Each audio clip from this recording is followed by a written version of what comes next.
Love this podcast? Support this show through the Acast supporter feature.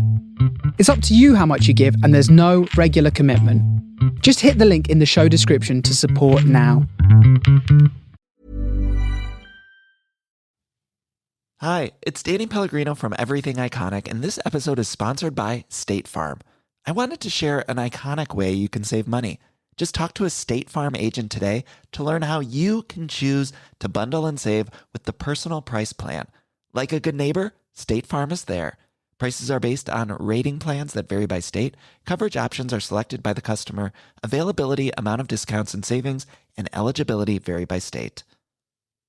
While every other channel is fighting for your customers' attention, podcasts are where they've already given it. No one accidentally listens to a podcast for 45 minutes. They choose to be here. They trust the voice in their ears, and when that voice talks about your brand, it doesn't sound like advertising. It sounds like a recommendation from a friend. Acast gives you that trust at scale. Digital precision, host-read authenticity, and performance data that proves it worked. Don't fight for attention. Buy it with Acast. Learn more by visiting acast.com/advertise. Hello listeners, Ross here. We did our first ever live General Witchfinders event this week, where we was invited by our local bookshop, Teasel Skylark, to launch the new issue of our zine, which is out now. If you go to generalwitchfinders.com, go and grab yourself a copy, which is made up of contributors' stories and artwork and articles and artist profiles, and also for us to do a live podcast. We're very pleased that we managed to sell the room out, and we had a lot of people there, which was excellent. But unfortunately, John had to travel from the south of Wales to the south of England down here in Dorchester, and a lorry had jackknifed on the M5, which meant he was stuck in traffic for 7 or 8 hours. So we had to have a last-minute rejig of the running order, and all our plans went to nothing, and I quickly had to reschedule everything, and we shifted everything around. And the first half was when we talked about the zine, and we had some of our amazing contributors come and read out some of their stories, and we also had some of my friends' bands playing music. So we shifted all of that to the beginning in the first half of the night. Then luckily John turned up just in time for the second half for us to do the live podcast. So the first half of the event is going to be available for patrons to listen to. So if you want to go and hear some of those stories, go and subscribe to our Patreon. So that's patreon.com/General Witchfinders.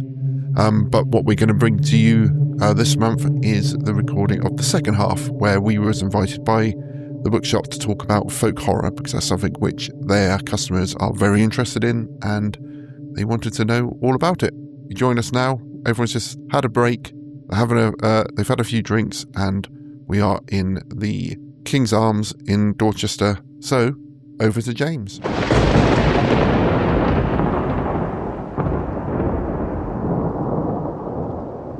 Okay, so I'm officially just going to do a quick update and announcement for everybody. Number one, I teach. That's my cross to bear. And to be perfectly honest, I find it really uncomfortable being sat down, and I couldn't really see anybody. So I'm going to stand up for the second half. And then the final bit of good news and good announcements is that apparently our third member, John, is on the way. And we've told him that we will be restarting at 8:45, and he responded positively with, "I should be there." Otherwise, it's just going to be me and Ross, and I've told you, they limited at the end of the day. So we really do need all three of us. But we will be back underway extremely soon. John's here! Oh my God! Amazing! We got him!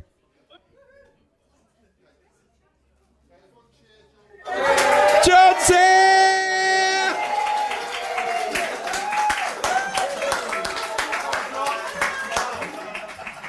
At last! John, I don't like to say that we've built this up, but this is like the Beatles turning up in New York in the 1960s. So John's here to save us. So at last, amazing, all three of us are here right now. Right. Well, let's play our music. Let's play our music. Let's do the music. Right, go for it again. Here we go. Britain, An ancient kingdom with legends of violence, cruelty, and torment in its blood. Join your hosts, Ross, John, and James, as they bravely tread where few would dare. Witness their journey into the horrific history of British horror. They are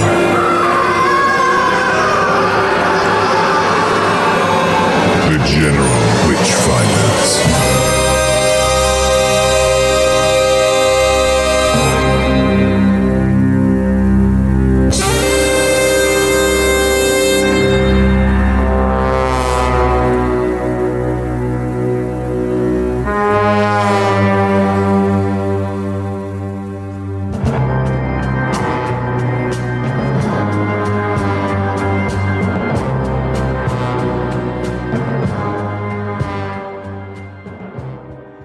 So, one more time, ladies and gentlemen, goblins and ghouls, welcome to General Witchfinders Live. We're properly recording this bit. Thank you. Hooray! So, hello. Am I on? Thanks. No, is this on? Yeah. Am I on yet? Yes. Am I on? Yes, you are. So, Hello. Yeah. right. So, for one night only, I'm James in Dorchester in southern England. I'm John Pountney, and tonight it's taken me 8 hours, but I am finally not in the south of Wales. I'm in the south of England. Yeah. I'm Ross in southern England, and tonight we're talking about folk horror. Hooray! We got there in the end. Right. So. So I'm completely discombobulated because this is all out of order. So Let's chuck the script in the bin. This is normally what it's like for... This is what it's like. yeah, when but we normally I record can it, though. edit it so that it sounds like it's all okay. So, Remember when Noel Edmonds killed someone? Yeah. That's normal. That's the usual. That's the usual vibe, isn't it? Yeah. And now, ladies and gentlemen, you'll also learn why one person reviewed the podcast and said, this is moronic prattle. Yeah. It's free moronic prattle, mind you, but still anyway. Right, so anyway, what are we doing here this evening? And for all you good people that are coming along. Tonight, what we're going to do is we're going to dig into the soil of folk horror. It's a currently trendy subgenre that thrives on isolation, ancient landscapes, and the terrifying power of old belief systems. It's about what happens when the modern world clashes with the old way. Okay, so folk horror, the term came from... I don't agree with a lot of what's written here, by the way. Okay, but feel free to jump in. But the term came from Piers Haggard, who directed The Blood on Satan's Claw. What are your favourite films, Sean? It came from a review of that film, and I think years later he reused Okay, appropriated that. it. Yes. I think that's a crap film. Yeah. I think it's a horrible, mean-spirited, not very nice film. But it does have Anthony Ainley in it, who I used to write to as a I was going to say, Anthony was your pen pal for a little while, wasn't It he? was, yeah. So you explain who Anthony Ainley is to the uninitiated. Anthony Ainley was the canonically the fourth Master in Doctor Who, if you count Geoffrey Beevers and the other one whose name I can't remember. And who doesn't? And obviously Roger Delgado. And I wrote to him, care of BBC Television Centre, in about 1989, 1990, after Survival went out, which was the last Doctor Who story. I'd say. And controversial opinion. So, to swerve us away from being a stealth Doctor Who podcast again, yeah, you so I used two. to write to Anthony Ainley anyway, and he was a lovely man. He used to write letters to me written on the back of his old scripts from Doctor Who. And how old are you at the time? 11 or 12? And is this normal behaviour for a man in his 40s, 50s? I don't know. Yeah, Anyway, his letters are very nice. Yeah. Did he ask for photographs? Yeah, right? Yeah, so it came. So apparently there's the unholy trilogy because nice dude. Mark Gatiss, everyone, our favourite leaker gentleman, he in his documentary had 3 films which were the unholy trilogy, which summed up folk horror. So one was Blood on Satan's Claw, which is a crap film apparently. Murray Walker used to do his commentary stood up. Good. Thanks. Right, okay, and then the other two... And now, live from Suzuka, the Schumacher chicken poking out of the egg. That's one for the teenagers, isn't it? That's referencing Murray Walker, who's been dead for about 15 years at this point. Anyway, galloping swiftly onwards. So the other two parts of the unholy trinity are Witchfinder General, from which we took our name, which I watched last night, and The Wicker Man. Yes. So we're going to tell you a little bit about these three. Well, Cupid Chrisley. Oh, look at the size of this TV. It's like Alan Sugar's TV, isn't it? There's no sound coming out of this, Richie. No. Oh, imagine some tween. There we go. There you go. But you got to hear Christopher Lee being a light dick to everyone. You call it dancing? Cut some capers, man. Cut some capers. Use your bladder. I'm sure that wasn't scripted. That was just him. I suppose you'll be getting drunk at your own bar.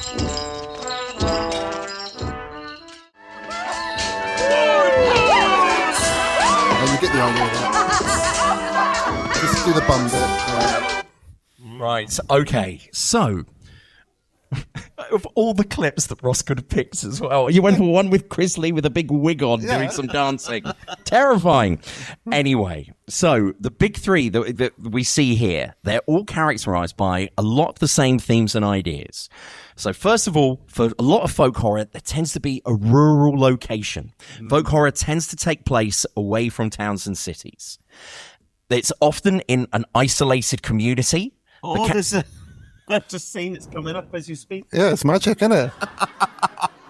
Wow. John, we're trying to convince people we're semi-professional. It's not going to... So it's obviously an isolated community. And if anyone has seen the recent horror movie, and very popular, great film as well, Midsummer. Midsummer absolutely picks up on this vibe as well. So it's an isolated community and then a skewed belief system. So there's ancient rituals or pagan traditions taking precedence over a modern morality. And then there is a supernatural or violent event. And that really highlights the tension between the old and new ways that inevitably lead to a horrific conclusion. So do you reckon this evening in Dorchester gets the first free? Well, we're not quite rural enough. I've taken part in a horrific event today, being on the M5. I mean, I like to swear. I probably shouldn't swear. There was loads of swearing before you got here. Oh, was there? Yeah. Some of the stories featured industrial language. With young humans here. Yeah, but they live with us. So they, there. Okay. Yes. Already traumatized.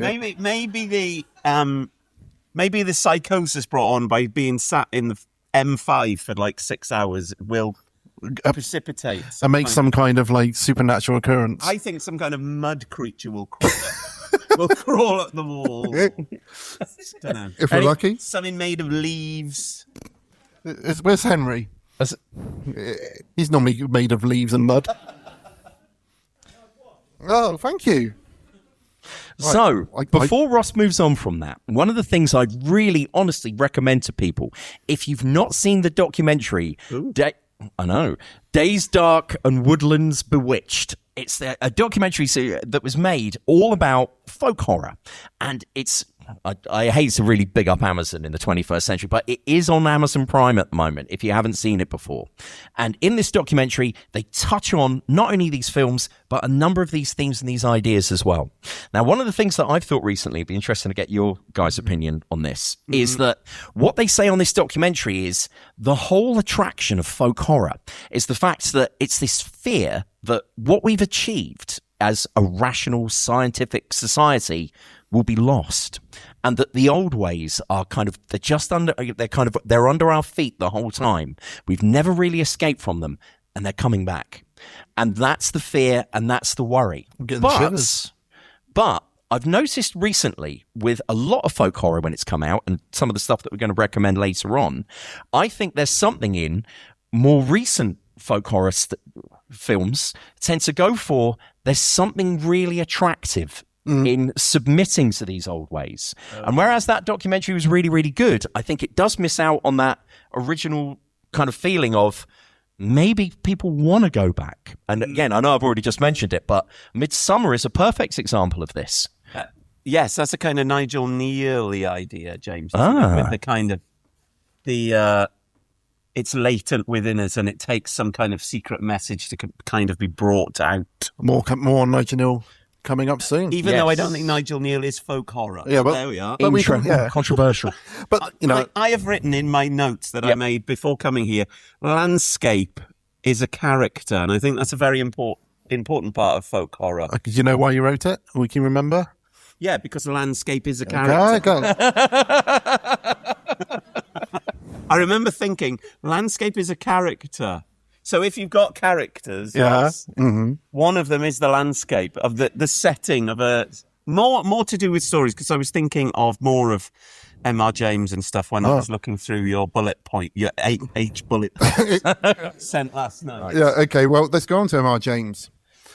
So, that isn't M.R. James in the photo there. No, and it's not Mr. James either.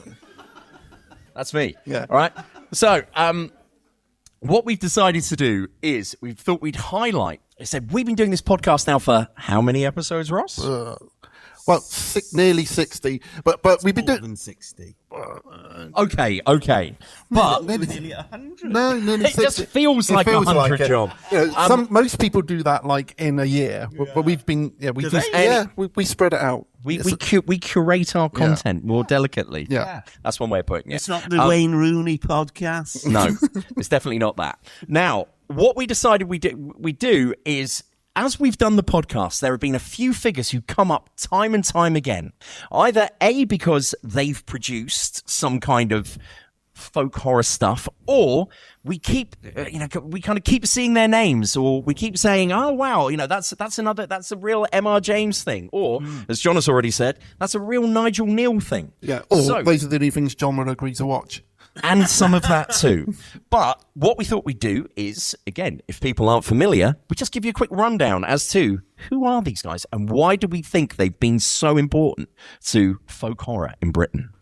So, John, Ross? Do you think he's folk horror? Because some people say online, which is where all the most... Who are these people? Just people online. Well, they're probably not even people anymore, just are name they? them. Yeah. That he's the father of folk horror. What do you think? Do you think he classes as folk horror? No. Why not? I think folk horror is a very postmodern concept we place onto things that weren't folk horror at the time. I think usually with M.R. James, you have a canny idea of someone quite bookish poking their nose in where it's not wanted. And I think that's the subtext for most of his stories. But I think beyond that, I've written a few down here that I think probably are folk horror, which is Warning to the Curious and Oh Whistle and I'll Come to You, My Lad. And also the other one I put down somewhere else here, even though I can't see Ash Tree? No, I wouldn't say the Ash Tree is, no. Maybe it is a bit. So I've got down rural locations for Warning to the Curious and A Whistle I Come to You. So do you want to explain what those stories are? Well, A Warning to the Curious is about... It's about a warning to the curious. It's about a man who's kind of a bit rabbity, as he's described. And he kind of, he introduces himself to the kind of main protagonists in quite a clever way. You start with a opening monologue, which is from M.R. James, and then it kind of segues into someone else's kind of voice. And then you've got this kind of deal with this guy who's found this crown, and all he wants to do is put it back. Yeah, it's one of the 3 crowns. The 3 crowns guarding the east of England from the Germans and the Vikings and the God knows who else. I don't know who. I mean, people say that this story is set in 1916, so it's a kind of First World War kind of thing. And then, I mean, and if anyone digs them up, they're in big trouble. Yeah. No and digging then the other one is Oh Whistle and I Come to You, My Lad, which is the same story, where it's a bit of a stuck-up academical type. Academical? Let's go with academical for tonight. Hamilton academical. And them, 4-4. He stumbles across a whistle and being bored in his hotel room at night in Burnstow, which I think is Felixstowe in real life. He has a toot on his whistle. As you do when you're in a hotel on your own. Who hasn't? Yeah. When you're on your own. Yeah. This isn't Fiorea's. And basically, he... I can't remember what happens. What does happen? He summons It gets caught up in his sheets and stuff. Oh, of course he does, yeah. He summons a bird's wing, which is glinting in the dark. But then something blows the curtains and then opens a window. And then finally, it's the kind of thing that sits up in bed. And he's saved by a elderly major who's staying in the room above, which is probably a bit like this ceiling, literally as we speak now, isn't it? Absolutely. Is this the room where Thomas Hardy wrote The Mayor of Casterbridge? I don't know. So say yes. Does anyone know that? Downstairs, okay. Ooh. All right, then. Okay. I thought he wrote it in that window. Just imagine he did, Jill. Yeah. Just go for it. Yeah, but of course, M.R. James' stories were immortalised in the BBC. And they changed them and simplified them, but they also made them in a way which was kind of timeless. And when you watch them now, they kind of look like they were shot in the 30s or whenever. I've got a little clip. You've got a clip. It's a long clip, but what I want to show you here is just how. How long is this clip? Well, it's actually the whole thing. No, it's. But this I want to this now shows on BBC Two is just how with the sound and the way it's shot, just someone being on their own in a landscape can be quite spooky and scary when you realise that like you're here for a very small amount of time on this planet. But those trees and those hills and like James said, everything was just buried underneath. That's been there for thousands of years, and they don't really care about you, and they don't want you digging. No digging round here. And Ross, no pressure, but your last clip was just big Chris Lee in a wig flancing around. What have we got now? Well, we'll wait and see. Have we got thingy for porridge? Well, Got on. it's next. That's the next. You talk over the clips. No, because that'll spoil the effect. Oh, okay. I'm trying to get everyone spooked out with this one. Remember when he was in Porridge? 1 star. Pointless twaddle. Yet again. Ooh. What's that clang then? That's me. Is that you, Mother? Yes. Sorry. Here he goes. Day for night shooting, a classic of the genre. Do we all know what day for night shooting is? It's quite easy to work out from the description.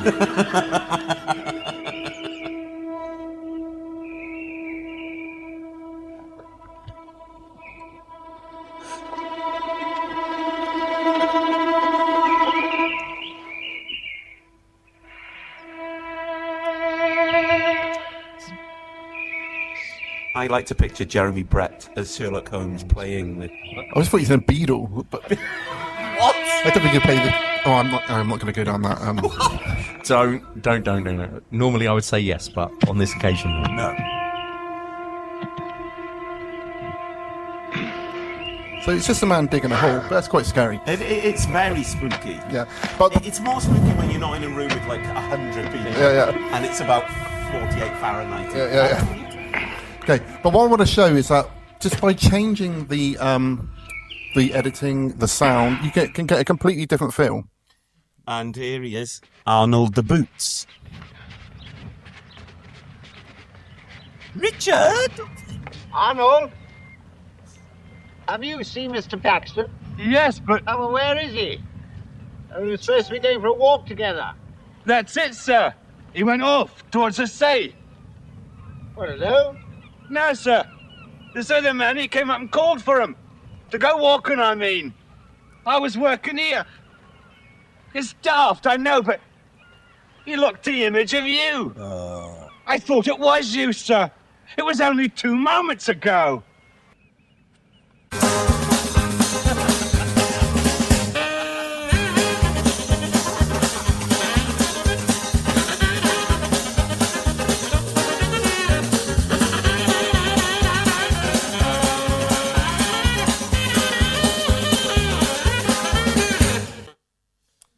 I can't condone what's just been done there. But can we talk about Benny Hill and how he used to douse his manhood in cologne? No. You've just done it again. We used to talk about this in college. Did we? Yeah. Well, that's when you were in art school. That's the sort of thing you do. Anyway, so despite Ross putting a comedy Benny Hill yakety sax over the pursuit from that, pursuit. Yes. So M.R. James, atmospheric, that feeling of, and again, when we're talking about folk horror, we're not talking about what like modern Hollywood would describe as a horror. That's because we don't care what they think. Well, of course, but I'm saying, but this isn't jump scares that often. No. This isn't, this isn't gallons of blood. This is all about atmosphere and that feeling of something isn't right. Yeah. I think with M.R. James is that he always had an amazing idea, which was the hook of the story, whether it's binoculars that contain the boiled bones of hanged men. And then you look through it and you can see into the past. Cool. Which is an insane idea. That's great, yeah. Like so many of his stories have got mad. And the one I wanted to mention, which is the one I illustrated in our first zine, I think, Cleves, was it? Yes. An Evening's Entertainment, which is all about basically the collection by people in the Victorian era of folk stories from kind of medieval Tudor period and onwards. And then he creates his own story around those stories. And he's just really clever. And he was insanely clever. He was probably an actual proper genius. Well, a bit of trivia I got here that he was so intellectually sharp, he reportedly used to time his soft-boiled egg because that's how long it took him to complete the Times crossword. I know he was obsessed with Queen Victoria, and as a child he would write to her. And then you and Anthony Amy. I was about to say, like someone writing to the master. Well, he did, and Anthony Amy did used to dress up as Queen Victoria. Yeah. Just for you? It's a strange crossover. Just to write to me. I've lost my thread. Okay, anyway. Sorry. Right, well, I would say the first thing of folk horror, Cleves, is the paintings of Goya. Well, interesting. Would you agree? Yes. Whoa, we have a yes from the audience. Yeah. That's excellent. Who said yes? James's sister. Yeah. Yes. You've got a gold star. Yeah. Thanks, Karen. I was trying to think last night, and I was thinking of like what I would call, because Cleaver sent through his 58 bullet points over 180 A4 sheets, written in blood and green ink. And I thought, with this Holy Trinity, which are all quite horrible, not very good films, one of which has nothing supernatural in it. Witchfinder General? Yeah, Witchfinder General has no supernatural element. It's just horrible. I watched that last night, and it's so exploitative, isn't it? It's folk horrible. Ooh, another spin-off podcast. Yeah. Folk horrible with the General Witchfinders. Anyway. So I was thinking about Goya and the black paintings that he did, which would have been in the 18th century, I think. Lots of paintings to do with the horrors of war, and then a lot of stuff to do with witchcraft and stuff like that. And then I had to think about some other short stories, which I think the pulp fiction, which I don't like the phrase, but Victorian mass-produced. So with the dawn of kind of mass. What's the word I'm thinking of, James? You as a teacher will know this. People that can read, what are they called? Literate. Literacy. I can never remember the word literacy. Gold star for Ross. Well done. Which is some kind of insane irony. I would say that with the dawn of mass literacy, with the Victorian era, you had Sherlock Holmes, you had all this stuff that people read voraciously. So I would say E.F. Benson, with a story like Negotium Perambulans, which is a really good one, which is set in Cornwall. So you have the landscape as a character. Yep. But it's about a man that goes back to a village that he lived in as a child, but then it kind of swerves into this mad story where an artist that lives in the old vicarage is eaten alive by a giant slug. Right. And then it just finishes. And you're like, whoa. That's the end of the story. Like, it's literally like his corpse is on the floor and it's like something like a shriveled orange or something. And then that's the end. Okay. And it's like, this was... Probably reached his word limit on his... Well, nowadays. And then the other one is A Link to You, James. Yeah. Randall's Rounds. Yes. Yeah. By Eleanor Scott, which is a very That's my surname, by the way, just in case. About a barrow or something, that kind of thing, where there's some kind of like bull creature which comes out and I've been described as worse. You can get that. The British Library do like a collection of books of tales of all of Eleanor Scott's ghost stories are in a thing. Yeah. Order that from Teasel Skylark. There's a really good collection of short stories from. Did people buy stuff? We'll find out later. Right, we'll find out later. Like it's play your cards right. Or something. That's right. No, big build up at the end. I saw some people buying some things. Right. So Ross. Next. So we've covered. So that's MR James ticks off, and we've looked at our unholy trinity. Yeah. Who's next, Ross? Well, it's another one of John's favourite, Nigel Kneale. But is he folk horror, Cleves? Well, he's like urban. Urban folk horror. I think you can. No, I don't. I don't agree. Because you've built stuff on top of. Yeah, but that's like Poltergeist or something, isn't it? Which is American. Yeah, but I think that you can't have American folk horror. Okay. Is anyone American in here? Does anyone know an American? No. So they're not fashionable anymore, are they? No, not at all. Right. So what for people who maybe don't know is Nigel Kneale is one of the most influential British screenwriters, best known for the Quatermass series. That isn't him in the picture either, by the way. A recurring theme. Now, he gave supernatural ideas terrifying scientific or biological explanations. Now, how does his stories and some of the stuff listen to our old episodes? Well, I mean, he hasn't eaten anything. I haven't eaten since about 12 o'clock. Carry on. A double whiskey. Carry on. Keep talking, right, James. So, don't worry, I will. Right, so how does Nigel Kneale fit our folk horror criteria? Now, stuff here. This is what I have to put up with. Anyway, so first of all, one of the episodes that we did a TV special that Nigel Kneale wrote called Beasts. And it was an episode called Baby, wherein a young couple moved to a remote farmhouse, so our rural location once again, and find... Was it St. Abbas? No. Okay. And they find a mummified creature in the walls. Now, it initially feels like an ancient curse tied to an isolated community and their dark secrets. And as with nearly all Nigel Kneale stuff, a load of men shout at women and to tell them how stupid they are. Hopefully some more of that in a minute. Yeah. Right, okay, not because we enjoy men shouting at women, just hopefully one of our favourite things of all time. No. Right, so... But also, as we covered various different episodes, we noticed that Nigel Kneale actually frequently subverts some of these folk horror tropes. Now, first of all, rather than it being being a rural location, a lot of Nigel Kneale's stories take place in an urban setting.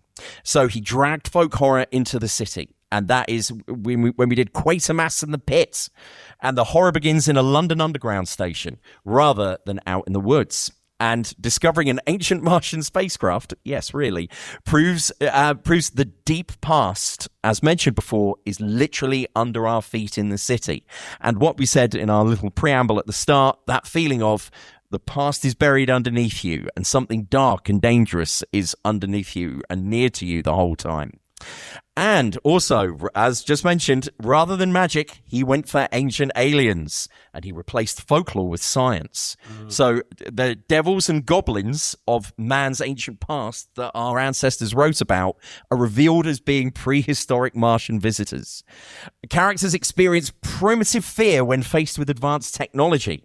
And that kind of ties into Arthur C. Clarke, the science fiction writer's famous law that any sufficiently advanced technology will be indistinguishable from magic to the untrained observer. So I think in that story, the aliens had like latent psychic abilities, and people freak out. Yeah, and poltergeist activity in that area was just because it's been built on top of a spaceship. Yes. Yeah.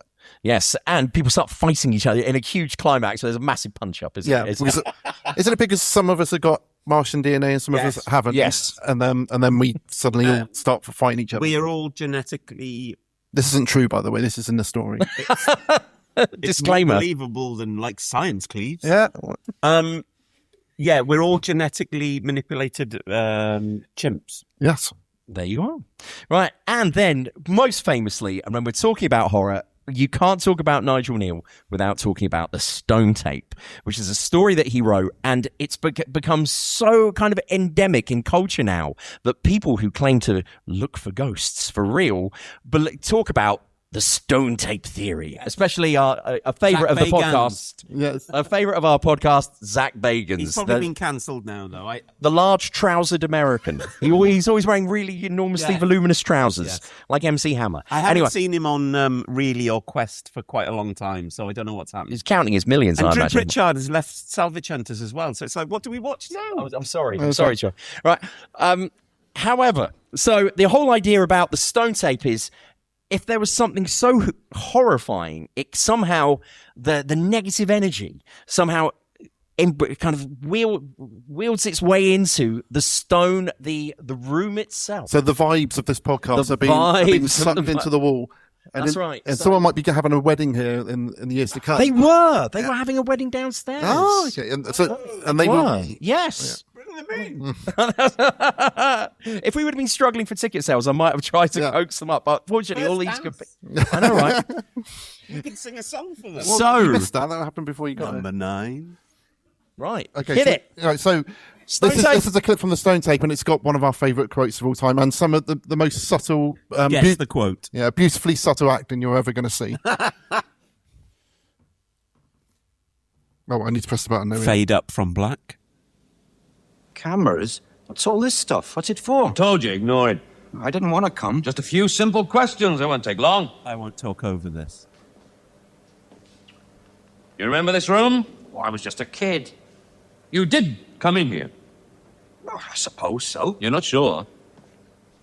Well, I did then. How often? Well, we knew we weren't right. How many times? I don't know. In a year, say. 10 times? A dozen? You said between 1952 and 1955. Maybe a total of 30 visits? Did you get that, Stu? I got it. Jane Ash's hair. And you heard rats? Sometimes. Only sometimes. Well, nearly every time if we waited. Nearly every time. We made these dares out of it, see? Old rats are dirty customers, they'll go for you. We used to fool about all over the house, smash it up a bit. You're a country lad, you know the sound rats make. I reckon we must have bust all the windows. Real bad we were. We used to see who could find a pane of glass, still whole, and smash. Cost you a lot to put it right, did it? Look, I better go now. There'll be trouble if I don't get back. That old cow down there, she... That's rude. I reckon I'll just get along. It's there. Can't you hear it? You what, love? What's he typing on?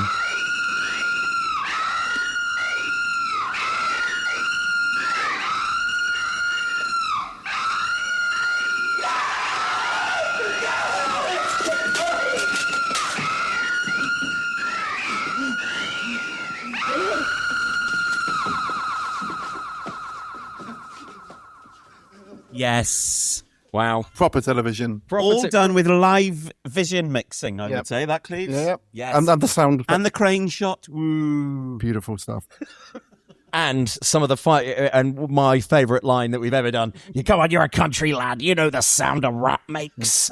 And as I said at the time, you know, it's brought up in Dorset. I can tell you the sound a rat makes. Yeah, rat fans. Oh yeah, okay, maybe that. Again, one for the teenagers there, Ross. Stuck on the M5 today. Yeah. Looked out the driver's side window. Yeah. Being the driver. Yeah. And in the Armco barrier at the bottom, there was a little mouse. Oh. There was a little mouse. Oh, thank you very much. It making no sound. Okay. So we don't know the sound of Mass Sarah. But that's the best clip of all time, isn't it? Yeah. What's going to beat that now, Cleves? What have you got now? There is another clip, but I've forgotten what it is. Nicky Henson in a grave? Yeah. Why? Up to the 90s. Yeah, so why was folk horror so big in the 1970s, and potentially why is it big now? Well, I can't remember what I've written, so James is going to read it out. I can't. Right. So what we can kind of say is that by the 1970s, number one, a lot of the films that we looked at still Hammer Studios that produce so much of the content that exactly, John. There's so much of the content that we've looked at was still going and still kind of churning these films out. Now, what we tend to find, and for me, I'm not even massively a horror fan, but I was very happy to do the podcast with these guys. And what I've really come to learn is that when it came to making these films, they were often made on a really tight budget and on a really tight schedule. So it's that kind of notion of, if they felt that there was something in this, if there was a plot, a story that would hook people in, and that they could make it quickly, maybe sometimes using pre-existing sets, they'd go for it. But despite the fact that they were working on these budgets, what you tended to find you can see when you watch them now from our modern perspective, is that a number of either the writers or directors or artistic team behind these films were trying to kind of weave in these ideas and these concepts which kind of go beyond the whole, it's the first film of a double feature movie that you'll see on a Saturday. So by the time we get to the 1970s, what we tend to get is, as Ross says, the death of the 60s dream.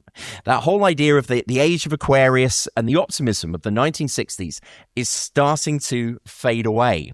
And in places like the States, you've had like Altamont and you've had the Manson murders. And then in this country as well, we get this kind of re-embracing of some of the... Brush. And him, right? And some of the older horror tropes. So do you think one of the reasons it's coming back now is that, we've had the financial crash? Absolutely. And like Britpop's gone and New Labour turned out to be shit. And it just, we just realised that... we're not in 2002. Yeah, but I think, Britpop's gone. Yeah, everyone thought it was all going to be good, and then and Ted Heath, I miss that guy. But it's not good, is it? It's all a bit shit. So everyone's thinking, let's do folk horror again. Yes, and that was a really well thought out argument I put there. So. Welcome to the podcast, everybody. So, because I know Ross has got the other points there, we'll just elaborate on them as well, is that we've kind of mentioned it already a little bit with Nigel Kneale, but that whole idea of rather now than not Nigel Farage. Right. Rather than the rural setting, now what we've got inevitably is we've got kind of folk horror films that are using more of an urban setting. So we get some of that, and this whole notion of we've become disconnected from the land. And like I said at the start, sometimes there's this. I like this a lot. Where are you going? Where are any of us going? Where are any of us going? I don't know. Earlier, when I was kind of saying that whole thing of there is something attractive about it. There is something attractive about the folk idea and the old ways. Oh, that was the irrational times in the old ways. But yet there's something really appealing about them. And I think we get that from some of the 70s movies that we've looked at on the podcast. Yeah, also there was a lot of rebuilding in the 70s. Yes. And I think there was the beginning of the environmental movement as well, and people thinking, maybe some of the stuff we're doing is pissing off some of the old gods, some of that kind of stuff. Yeah. What's your next bit? It's now no longer matching up to this. Okay, so the occult revival. This bit is really, really interesting, and this is something that I find really, really fascinating, is that with the mainstream, what you suddenly get in the 1970s is people really getting into and finding the occult really interesting. Recently, I've been reading about this, and one of the reasons that I found out is that in the 1970s, publishers found a way to produce mass market paperbacks much quicker, much cheaper, and in much bigger quantities than they had been before. So what you started to get was publishers looking for basically anything. It's like, okay, we can publish loads of books at a really cheap price. What might sell? And what they would frequently books where Kirk and Spock are in love with each other. Some of that as well, maybe. I don't know. Well, Star Trek novels, certainly. Yeah. Right? So, maybe not the in love with them factor. But then what they started to do was publish lots of books like Pan Publishers and things like that featured occult themes. And these went over huge, big sellers. So, inevitably, what you then find is, of course, a lot of this is all about the bottom line of money, is that the film studios then going, these books are selling really, really well. Maybe we ought to start putting some occult-themed films out there. But also the mainstream thinking these hippies are a bit dangerous and a bit scary. Yeah, so, you know. And some of that too. Absolutely. And so what else do we find from the 70s? Oh, okay. Ross, do you want to talk about public information films? Well, just mainly these are things that's, I think, why we've got all our kids aren't allowed to go out of the house anymore. Are those lights flickering? It has just dimmed in here. Yeah. And that door's just closed of its own accord. Yeah. Does it feel cold to you? This is like Ghostwatch live. Yeah. Right, sorry. Carry on. Yeah, I think one of the reasons we're all scared... Where's Danny Robbins? Danny Robbins? Is he Danny Robbins? Yes. Yeah, I don't know. Hopefully he's on the radio, not television, because I don't want to look at his face. I'll tell you. Go on, carry on. Ross, talk about public information. I was just saying, I think that's one of the reasons why we don't let our kids go outside, because when we were young... We don't let our kids go outside? No, because I think... Girls, are you allowed to go outside? No. Because everyone is shit scared that their kids are going to, climb up pylons and get electrocuted or, oh, falling... my goodness. Go down. Yeah, so I'm going to show you one of these films which they would show children just in the daytime when they're off school. I don't know what Ross is going to put on, so this is quite exciting. This is good. Yeah, here we go. I just remembered what on Alan Sugar's TV. I am the spirit of dark and lonely water. Donald Pleasance. Ready to trap the unwary, the show-off, the fool. And this is the kind of place you'd expect to find me. For kids. But no one expects to find me here. It seems too ordinary. But that pool is deep. The boy is showing off. The bank is slippery. Serves him right. The show-offs are easy. But the unwary ones are easier still. This branch is weak, rotten. It'll never take his weight. Idiot. Only a fool would ignore this. A fool. But there's one born every minute. Under the water there are traps.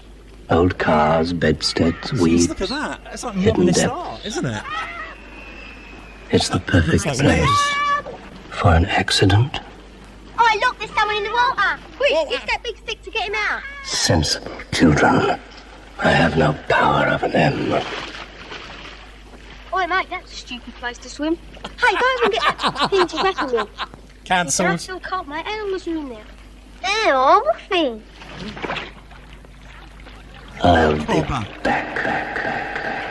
Whoa, brilliant. So even now, when the kids want to play with sparklers, once a year... You give them a mitten with one finger. I go inside the house because I'm too scared. I'm scared of sparklers because of the public information film about the girl screaming when she picked up the hot sparkler. That and our other favourite play locations when we were kids, grain silos. Yeah. They were very, very keen that we didn't go in a grain silo. Yeah. It's kind of so terrifying. But yeah. Okay, so we got some recommendations now. Oh, right. Okay, yes. Cool, is it that time already? Wonderful. Yeah, okay. right. No, I've got loads more to say yet. Okay, well, do you want to... Jesus Christ. Go ahead. Do you want to say your stuff now? And then Right. I will go back to the black screen. Doctor Who. No. I thought we should talk about what is not folk horror. Well, basically everything I've mentioned so far, you said it's not folk horror. That's correct. Okay. Okay. Done. What's your recommendations, please? Okay, so I've asked the three of us to do a classic film, a modern film, and a book, which you can order from Teasel Skylark later on. Oh, really? You didn't explain that to me. Oh, I would have chosen a new one if I'd known that. Well, they can still order that one. Anyway. Okay. Yeah. So I put Quatermass on the pit for all the reasons we said earlier. I love the idea that all the stuff which you think are ghosts and poltergeists and all that kind of stuff are actually aliens. But those aliens have been there for thousands and thousands of years, and just by us digging up to put a new tube station and we find something and unleashes all of that. I think that Nigel Kneale was one of the few original voices in like the 20th century of like horror, sci-fi. and he put things together that no one else was doing, and not enough fuss is made about him. I think sometimes he has too many ideas. Yeah, well, he's got. I mean, the thing that we all enjoyed the most, I think, was The Rose. The Rose, which is is amazing. Which is folk horror. So they did make that as a TV thing, but it got originally. Lost. Yeah, they wiped that. Yeah, there's a radio drama with Mark Gatiss and Toby Hadoke. Yes, is that his name? Yeah. Superb. Yeah, so it's on YouTube, so look up the Road. If you can find that, it's about, not to do any spoilers, but it's about the past, but also about the future. Future ghosts, yes. Which is a very good idea, I think. And it's just half an hour. It's highly recommended. Often when you say to people, you've got to listen to the Road by Nigel Kneale, and people go, is that the one where it's, you know, and they think it's the novel The Road. Yes. Yeah. And it's like, no, that's good as well, but no, not that one. It's another Road. But yeah, can't recommend that enough. When we did it as one of the episodes, that was a rare, all three of us loved it. Yeah. Sorry, Ross, carry on, man. But I'm just saying, I've only seen the Hammer version of Quentin of Spit. It's the whole of the BBC one is available, yes. Yes, okay. But I would highly recommend that. I've got that on DVD. And I much prefer this version of the guy who played Quatermass. It's Nigel... no, it's Keir. What's his first name? Andrew Keir. Yeah. He says reading the poster. Yeah. Okay.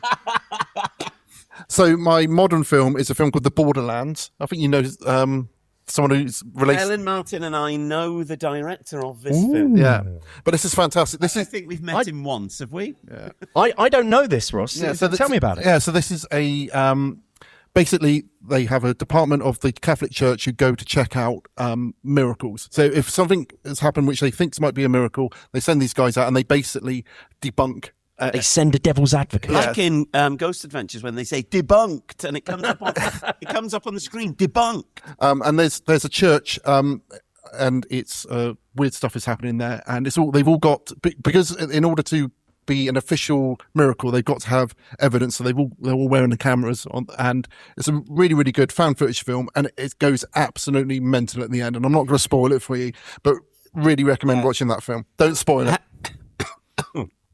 Hal and I watched it. We didn't expect the end, did we, George? No. And the book is The Lonely, and this is who wrote it? It's Andrew. The Lonely or The Lonely? Lonely. Okay. Yeah. Lonely. I thought you'd written Lonely. Yeah, I did. But I'm dyslexic, so I misread it. Sorry. So this is a story about a family who've got a child who is non-communicative, and they often go off to this place which has got like a shrine to try and get some kind of like healing powers from this shrine, and it's all about what happens to that family when they go out there, and basically as with the other things, it all turns to shit at the end. But it's really, really good book. Usually does. Yeah. It's a summary of life. What does that say then? Lonely. Lonely. That's not a word, is it? Okay. Oh, it's me. James, okay, go. Yeah. Right. Okay. So when Ross said again, I'm not huge. Thank you. Right. No one made that noise for my choices. Listen to that acclamation. Yeah. I would say you can't have American folk horror, but as we all know, this was shot in England. Correct. Yes. Yeah. And the reason why I picked this is, as I said, I'm not a big horror fan. I kind of get... Stop saying that. It's a horror podcast. I know, but it's true. It's got to be. That's why, like, when we do the reviews, it's got to be really, really good for me to love it. Yeah. Just love us. You love us. Oh yeah, of course. Okay. Right, but the reason I love Kubrick anyway as a director, but there is a documentary called Room 37, which is basically, they speak to a lot of people who are obsessed with The Shining, and some of their theories are just wild and out there and kind of conspiracy laden, saying that Kubrick made this to apologize for his role in faking the moon landing, and some of that's a reach. But the stuff that I really loved was one of the people they interview says the whole point about this film is it's supposed to make you feel uneasy as the audience. And they explain and show you how at various points, it's like they take Jack Nicholson into a room and you can see the outside. You know, it's an office and there's a window out there. And they're like, now look at the building. There shouldn't be a window there. That's an enclosed space. And it's like, it's all really subtle and things like that you might not even pick up consciously as you watch the movie. But it affects you. And for me, that's the best kind of horror. That's the sort of stuff I like. Not the whole, What do you think of Dr. Sleep? It was all right. It was all right, wasn't it? I enjoyed it. I thought it was all right. A bit unnecessary, but I thought it was all right. But for me, that's the kind of stuff that I love. And I would say that I like it not because it's spooky, scary, but because it works on a very, very subtle level. And I was lucky. I went with my other sister, who's not here tonight. We went to see the Kubrick exhibition at the Design Museum in London, where they have like all of his stuff from his various different movies, props, shooting scripts, a massive selection of stuff. And when you see that, you realise how he really thought everything out. And I always really appreciate that. And my favourite bit was that they said, there's, again, spoilers for a film that's almost like over 40 years old. Put your fingers in your ears, you haven't seen it yet. But the bit when Shelley Duvall goes to his manuscript and sees that all Jack Nicholson has typed is all work and no play makes Jack a dull boy. Kubrick shot that and got people to write that in like 12, 13 different languages. So wherever it was shown in the world, yes. And they had all the different ones there in the museum. And it's like, that's cool. That's the level of work I appreciate. But didn't people question how he knew those languages? Right, okay. Moving swiftly. Oh, okay. And then, Ennis Men. Right, okay. So this is directed by the Cornish director Mark Jenkin, who did a film called Baked, which he shot on very low. See it tonight. Oh, if only. Right, on very, very kind of low quality stock film. But then his follow-up Would have film. been 16mm film, John. It actually was 16 million. This film, for me, is proper great modern folk horror. And to come back to the themes I've been talking about all evening, it features this woman who is on an island, a very small island, just off of the Cornish coast. It never really specifies when it's happening, but her dress gives you like a bit of the vibe of the 1970s. And she is just basically, she's a scientist and she's recording the growth of these flowers. But then slowly, over time, you start to realize, is she going insane? And when are these events actually happening? And then somebody comes to the island to visit her, and then you realize, wait a second, this isn't happening now. This is her thinking back, and this guy is dead. And I don't want to ruin it too much, but it was one of those things that as I was watching it, I thought, I'll give this a go. But halfway through, I thought I need to own a copy of this film and pass it on to people because it was so inventive, so clever with so little. And again, our recurring theme, yes. I've got a short story about Ennis Men. Go. Hal and I once drove to the farm. Cool. Which is in Ennis Men. Nice. The track that we drove down broke the suspension of my car. Which one of your cars was this? It was a Rover 75. Nice. Right. It was a lovely car. It was an estate. I then couldn't get a new subframe for it, so I had to scrap it based on that trip. And then on the way back down the track, Hal wouldn't sit in the car. So who can blame her? And I drove. But it's next to Menantol on the Penwith Peninsula. Cool. In Cornwall. Nice. And it's very location specific, James. So it is like it is a proper folk horror. Nice. Hooray! So that's our first one. Let's say yes. I've given you loads of proper folk horror. And finally. Okay. Now, this was a book. This is a book called The Apparition Phase. Now, once again, I don't really get spooked out by books very often. I don't find them scary. But I was reading this book, and often, I'll read in bed. And it was getting later at night, and it got to a point where I thought, I'm going to have to stop reading this because I'm spooking myself out. So it's one of the most effective ghost stories I've read. Once again, set in the late 1970s. So that golden period for me and the stuff that we look at. And then on top of that as well, just how Will MacLean uses text in that book because he has someone doing automatic writing. So, so it goes from normal type text to all of a sudden the automatic writing, which gives it, that verisimilitude, which really, really works well.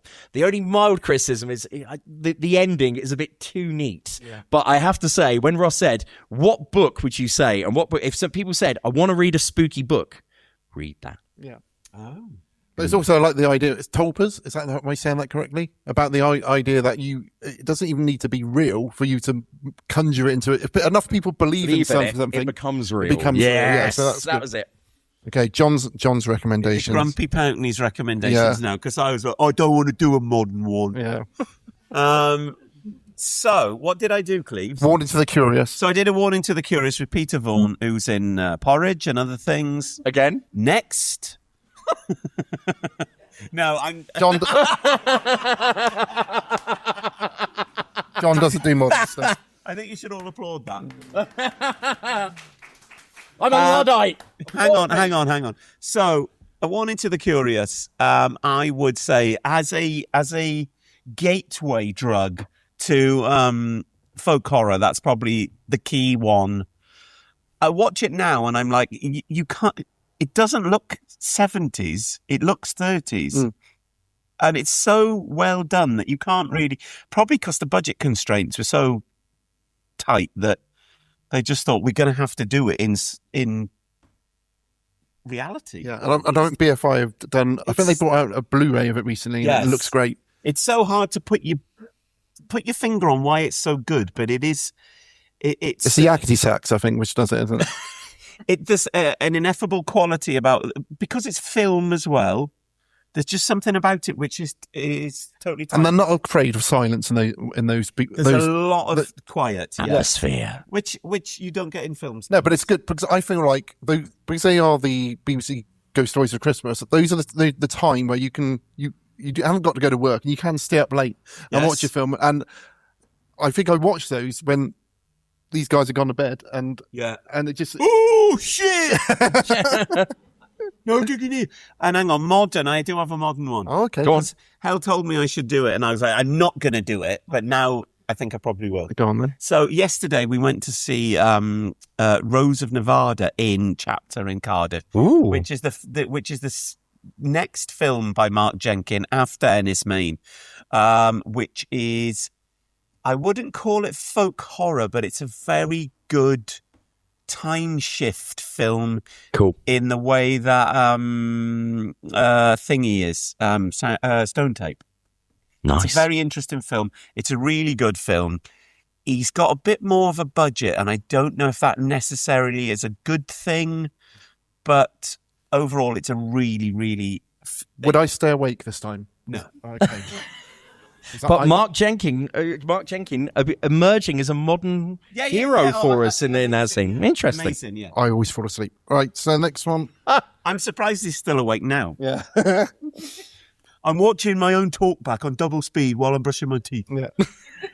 We get comments like that on the WhatsApp group. And John, you went for your this is a picture of your actual copy. That's my actual copy of M.R. James Ghost Stories, which I will be buried with or incinerated with. It's probably my favourite book. I prefer the later M.R. James stories, which I think are quite unusual in liking the later stuff, which is like an evening's entertainment and stuff like that. And in terms of folk horror, I don't think really you have more of a... I think it's really hard to say what folk horror is, but I think if you want to try and find out what it is, that's the best place to start, with a lot of the stories in there which are to do with stuff in the ground, stuff that's ancient, and it's coming to bite you on the arse if you're not very careful. Yeah. Cool. And usually there's a lot where there's not a happy ending. In terms of like Count Magnus, where he just goes mad and dies. Another great watch for us, the Count Magnus. Okay. What's next, Cleves? It's Q&A if we want to do it. Yes! At last. Have we got a roving mic? No, we haven't. I said if anyone wants to ask any questions. Has anyone got any questions? Oh, okay. One up front, please. Thank you. You have to shout. You absolutely must ask. No American folk horror. Where'd you put The Witch into that? I thought that the director, what's his name, the director? Yeah, I thought he was English. So I thought that was fine. Then when I found out he wasn't English, I was like, no, it's not. He is a huge Anglophile, though. Yeah, but that's not... All right. So's like Chris Stein. But... Okay, fine. Yeah. But does it not tickle the boxes? I think it does, and I've got witch tattoos, so I am But gonna. for me, it's about like the specificity of like stone in the Cotswolds or like a piece of wood in like Eglwys which is at the top of the hill where I live in Wales. It's like, it's specific to place. And to me, I can't imagine New England or like whatever in America. America for me is cowboy films, and it's like Clint Eastwood and stuff. So it's like, especially the ones that were shot in Spain. They're the best American. I think it does work really well. And for me, going back to the whole idea, if you believe something enough, it becomes real. For me, the power of that film is how haunted those people are by their beliefs. And I like the goat. Black Phillip. Yeah, because he just kills everyone, doesn't he? I think the goat's great. I met some goats the other day in Petalbert. I went to see a chapel of rest in Petalbert where they've got goats to keep the grass down. And they were much friendlier than... They didn't ask if he wanted to live deliciously. That's all. And it wasn't Prince Philip, it was Black Phillip. Oh, Black Phillip, yes. That's another... another horror film. Yeah. Any other questions? There must be. We need at least 5 questions. No. So we've had one. Anything. We'll answer. You must have questions. Shall we ask questions of the audience? Yeah, you can. Yeah. How many of you listen to the podcast? Well, we've done that one. But John didn't say it, so you can do it again. 1. So what? 2, 3, 2, 4, 5, 6, 7. There we go. So all of you other people have come tonight not knowing who the hell we are. Yeah. Wow. Well done. And we're sorry. Yeah, we are sorry. But it's nearly over. Yeah. Especially if there's no more questions. Anyone? There must be more questions. Favourite soundtrack? Dracula AD 1972. Yes. Literally. The one with the motorcycle gang. What's it called? That was good. Psychomania. Thank you. What smarter people in the audience than me. Stone Tape. Stone Tape. I love. Yes. Any excuse. Yeah. Away you guys.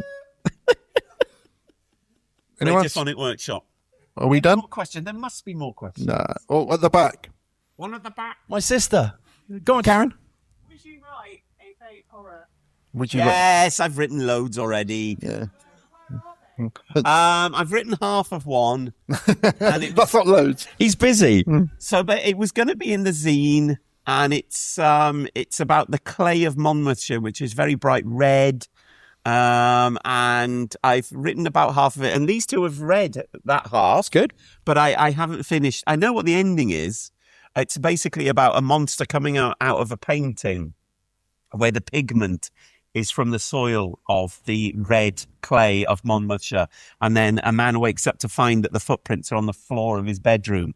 That's basically a massive M.R. James ripoff. Yeah. Yes. But I have written a folk horror story. I was just going to say, and it ties back to our fanzine, that something that I've come to appreciate as I've got older is creation is really difficult. And I've always got the utmost respect for any artist, any writer who kind of creates things. Creation is it's easy to knock things down, and it's easy. And I realise we do it a lot on our podcast, but the entire history of British cinema. It's really hard to create something and create something that resonates with people. So again, that's why I'm so absolutely amazed by all the work that people kind of submit for the fanzine, and I'm so grateful for it. Yeah. So, and I think that whenever I've sat down to write anything, I'm just disgusted by my own lack of talent after about 3 paragraphs about this is bollocks. I think my first story in the first scene could be folk horrors, about a guy who's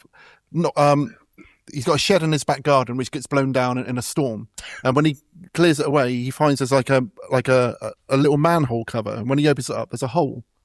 Is this not just from the TV series Lost, Ross, but they found a manhole? And there's a Scotsman down there who's like, no, but the hole, he gets like a torch on a piece of string, and he keeps dangling it down the hole, and it keeps going and going and going and going, and he realises that hole has got no bottom, and then he laughed at the word bottom.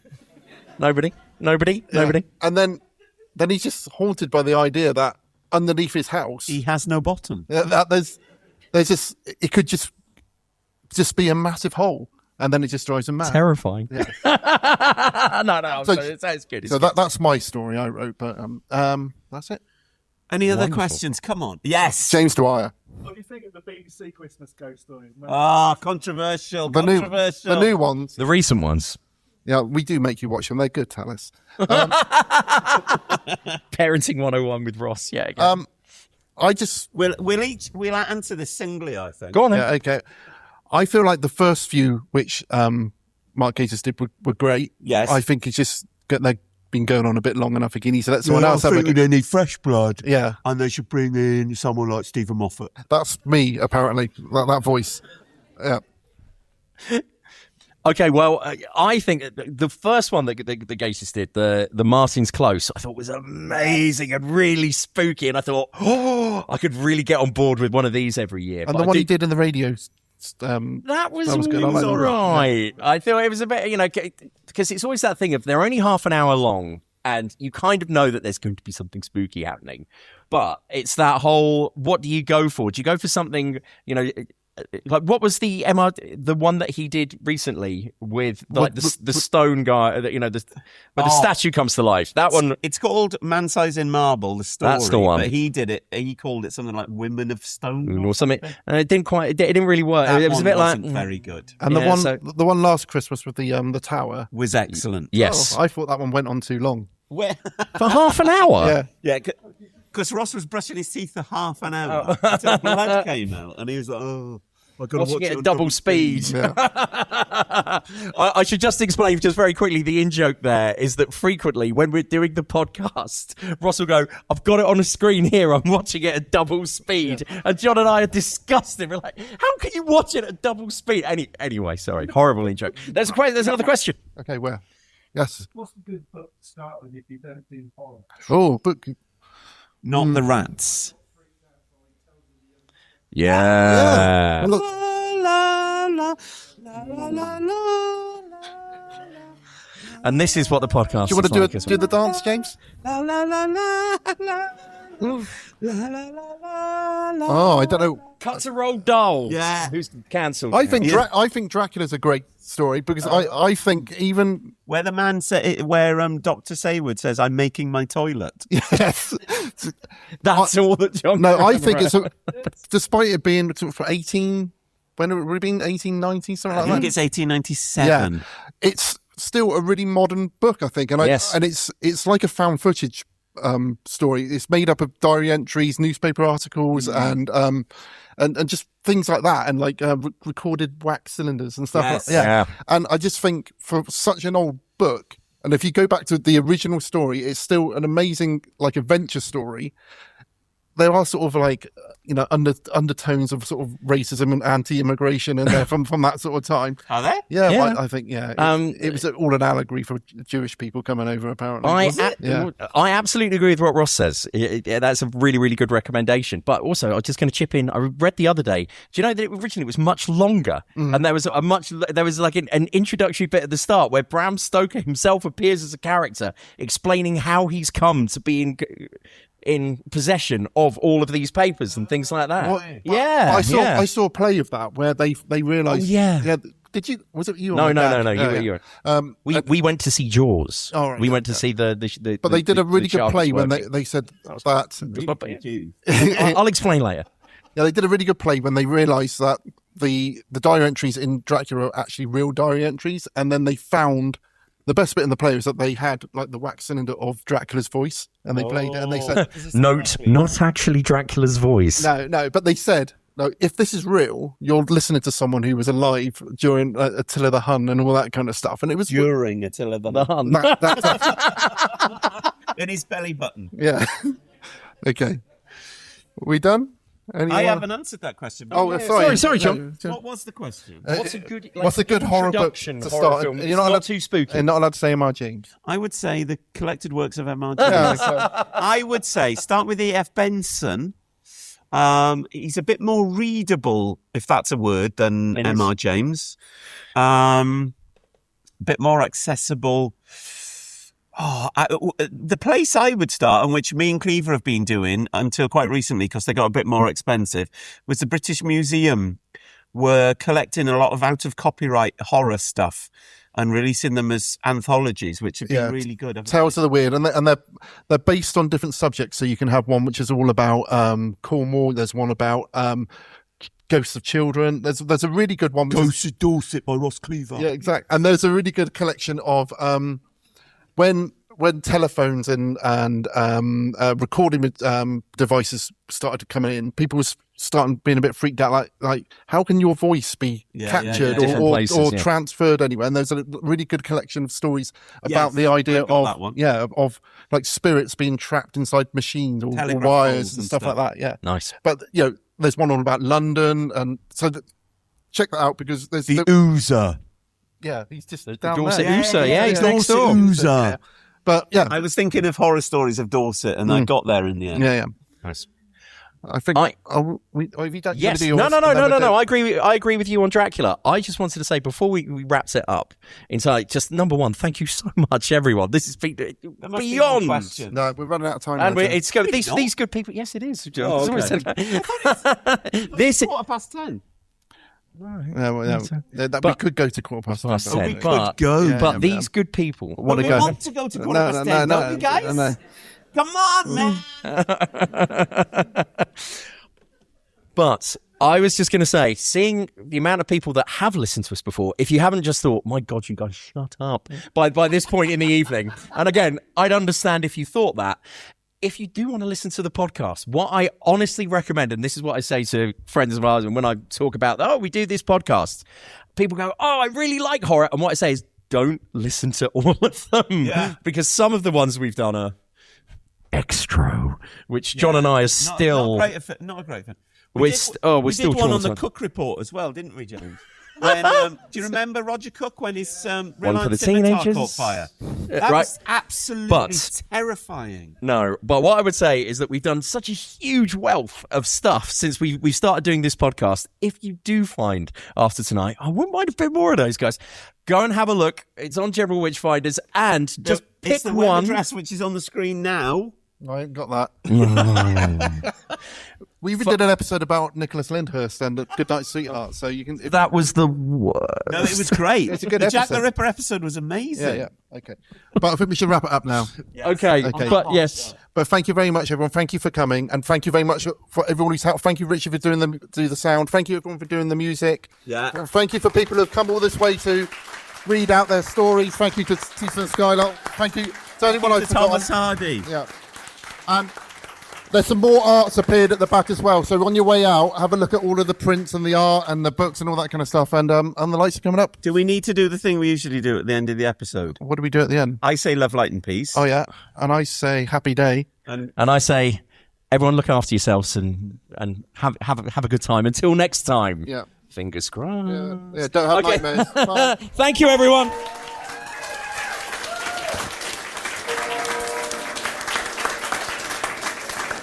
We made it! Where's my giant check? Yeah. You have been listening to The General Witchfinders.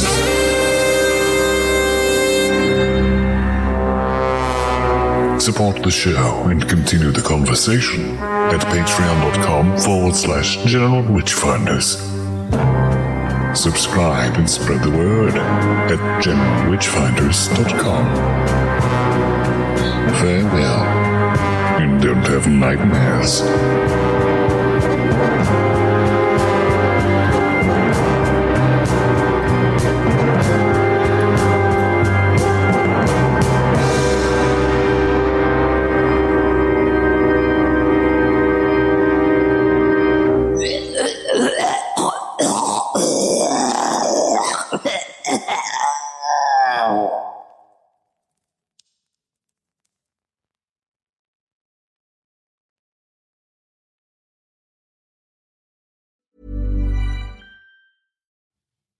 Hi, it's Danny Pellegrino from Everything Iconic, and this episode is sponsored by State Farm. I wanted to share an iconic way you can save money. Just talk to a State Farm agent today to learn how you can choose to bundle and save with the personal price plan. Like a good neighbor, State Farm is there. Prices are based on rating plans that vary by state. Coverage options are selected by the customer. Availability, amount of discounts and savings, and eligibility vary by state. You've got social dialed in. Search is doing its thing. So why do your marketing results look the same as 6 months ago? That's because you're fishing in the same pond as everyone else. Podcast listeners are a different audience entirely. More engaged, harder to reach through traditional channels, and ready to act when someone they trust makes a recommendation. We're Acast, and we put them right in front of you. Browse thousands of the world's leading podcasts, book host reads or run your own ads, and track every conversion in real time. Same skills you already have, brand new results. Acast. Acast.com/advertise.